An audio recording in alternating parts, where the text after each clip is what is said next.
The Amish, a deeply religious community in the United States with roots dating back to Europe, have maintained a lifestyle remarkably unchanged for over 3 centuries. What drives their steadfast resistance to the pull of modernity? Their guiding principles, called the Ordnung, shape every aspect of their lives, emphasizing strict community discipline and, often, the rejection of modern technology. But why do they choose to live this way, and how does it influence their daily routines? Take Middlefield, Ohio, home to one of the largest Amish settlements in the world, as an example. Here the Saul family represents the enduring values of the Old Order Amish. Enos Saul, a 40-year-old farmer and blacksmith, shares his life with his wife Martha and their 7 children on a sprawling 94-acre farm. Their existence revolves around faith, family, and farming, underpinned by the belief that minimizing technology brings simplicity and avoids unnecessary complications. For the Sauls and other Old Order Amish families, horses are not merely tools but an essential part of their identity. Enos owns 21 horses, which he relies on for farming, transportation, and earning a living. This tradition, passed down through generations, is deeply rooted in their way of life. Enos' sons, 12-year-old Marcus and 9-year-old Mayon, begin their days at 5:30 in the morning, assisting their father in the fields before embarking on a 2-mile walk to school. Classes start at 8:30 and form a key part of their structured lives. Yet, their day doesn't end when school is out. They return home to feed the animals and help with additional chores. Electricity in Old Order Amish homes is limited to battery or generator power, and modern conveniences such as cars, televisions, and computers are absent. Enos sees this lifestyle as both spiritually fulfilling and economically sound. By growing his own feed, he estimates saving $36,000 annually, presenting a stark contrast to the rising expenses of modern farming. Could this self-sufficient philosophy offer insights for a world increasingly dependent on technology and consumerism? Respect and discipline are pillars of Amish life. From an early age, children are instilled with these values, which they carry throughout their lives. What you teach them when they're young, Enos stresses, stays with them forever. For the Amish, education is not just about gaining knowledge. It's a tradition deeply tied to their faith, discipline, and lifelong values. Did you know there are more than 350 private Amish schools in Ohio alone? These schools, funded by taxes from within the Amish community, are led by Amish teachers who pass on not just academic skills, but also the core beliefs and principles of their way of life. But what happens when modern ambitions meet these traditional teachings? In Middlefield, Ohio, Amish schools follow a unique structure. Classrooms are small and typically include children aged 5 to 14, all taught together in a single room. Kathleen Saul, a seasoned Amish teacher, explains the daily routine. We start with singing religious songs and reciting the Lord's Prayer, followed by lessons in writing, spelling, and arithmetic. After lunch, we focus on English and geography, but German is always the first subject of the day. The Bible plays a central role in Amish education, standing as the most important subject taught. Kathleen explains that the primary reason for maintaining their own schools is to teach children about God. Faith continues to be the cornerstone of their curriculum, with most students finishing formal education by the age of 14, completing the 8th grade. According to Kathleen, she has never encountered a student aspiring to be a doctor or a pilot. Instead, most pursue work as carpenters, masons, or factory workers. Becoming an Amish teacher is a distinct process. It doesn't require college degrees, but begins with hands-on experience as a teaching assistant. Over 4 years, aspiring teachers gain practical knowledge through observation and direct involvement, supplemented by private courses and collaborative meetings with other teachers. Could this community-focused approach to education, rooted in real-world experience, hold valuable lessons for the wider world? Like children everywhere, Amish students eagerly look forward to recess, where they enjoy playing together before returning home to their families and daily chores. 12-year-old Raymond Slayball describes life after school. We go home and do whatever our parents ask. Sometimes there's homework, but not often.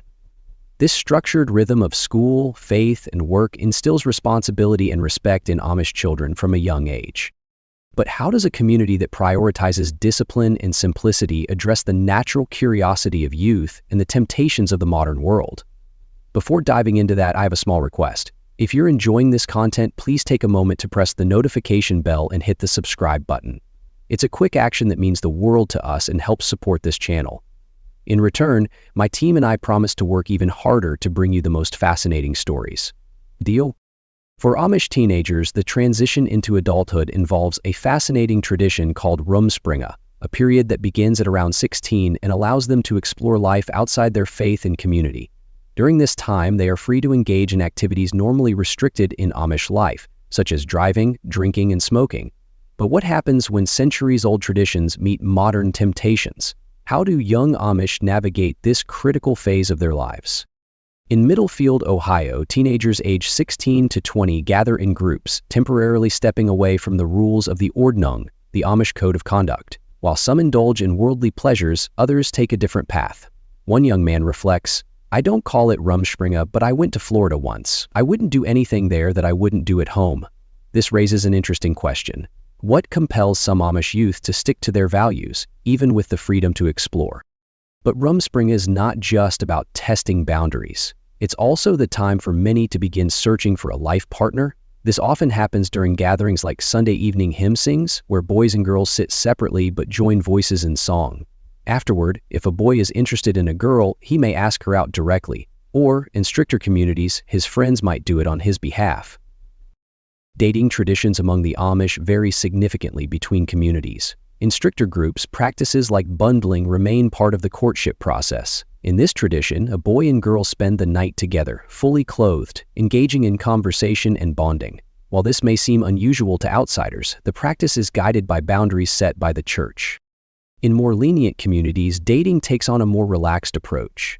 A young man typically asks a girl out about a week or two in advance, and their date might last from Saturday evening until Sunday night, involving long conversations or attending local events together. Rumspringa ends when young Amish decide whether to commit fully to their community's way of life or leave for a modern lifestyle. Remarkably, the majority choose to return, embracing the values and simplicity they were raised with. Why do so many, after experiencing the modern world, choose the Amish way?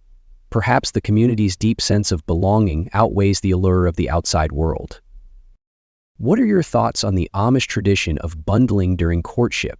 Does it represent trust and discipline, or does it feel too unconventional in today's world?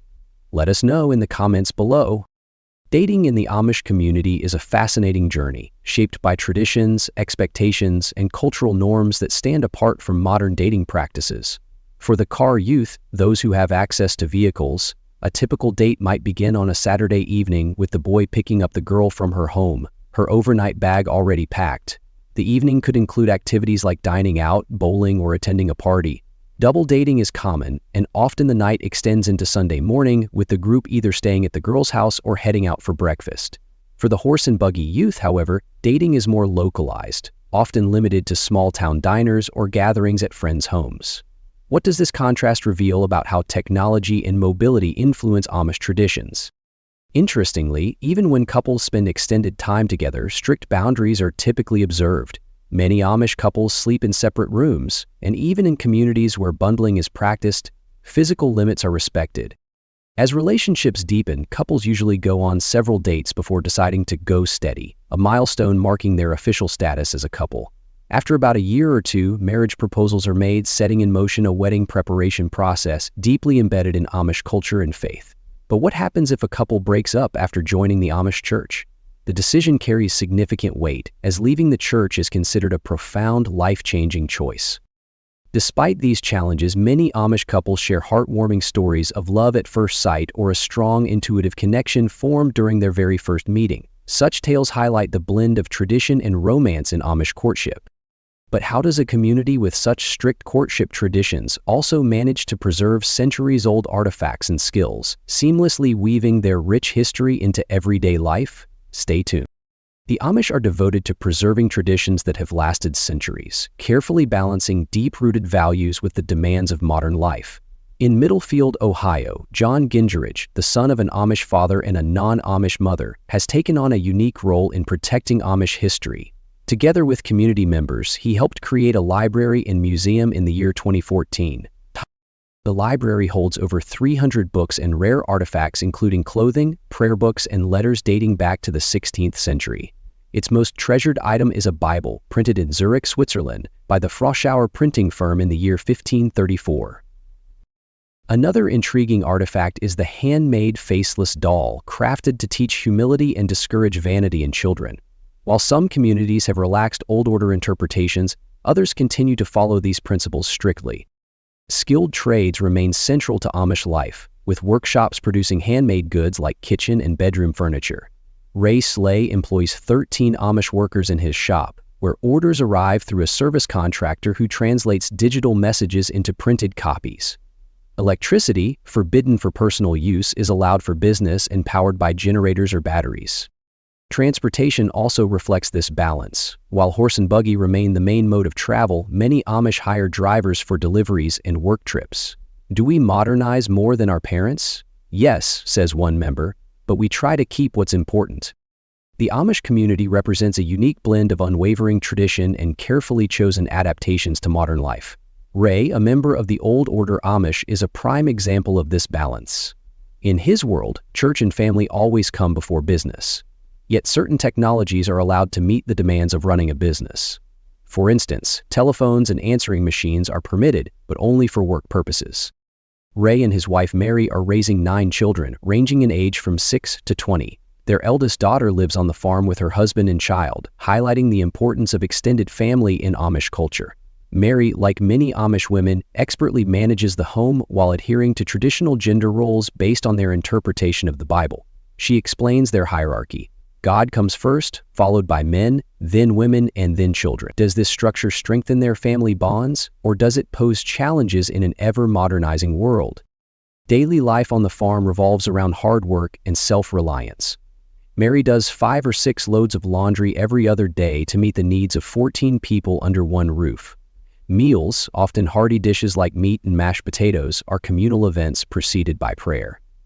Despite their industrious efforts, only about 7% of Amish families can sustain themselves entirely from their harvests.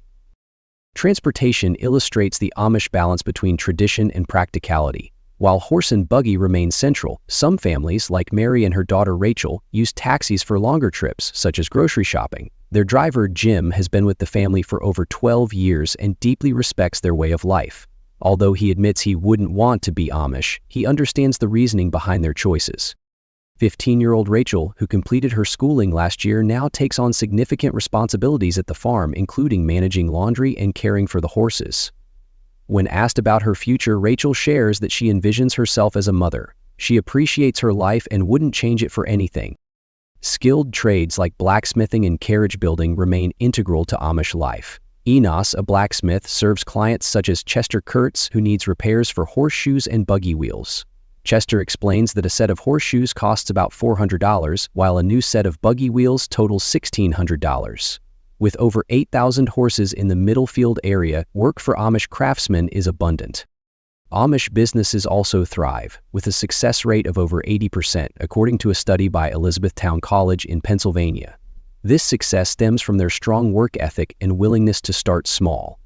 Chester, who manages several construction projects, emphasizes blending traditional techniques with modern tools to remain competitive. His team is currently constructing a $2 million villa for a businessman, combining Amish craftsmanship with contemporary construction needs. Young Amish workers like Chester's cousin Wayne begin learning trades early, earning about $15 an hour. However, their earnings are managed by their parents until they turn 20, reinforcing the Amish focus on collective family values.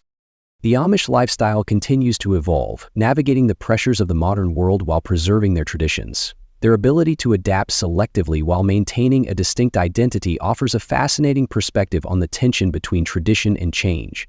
What lessons can we take from the Amish about living intentionally in a rapidly changing world? Share your thoughts in the comments below, and don't forget to subscribe to the channel to uncover more fascinating stories. Healthcare in the Amish community operates in a way that reflects their core values of self-reliance and collective responsibility.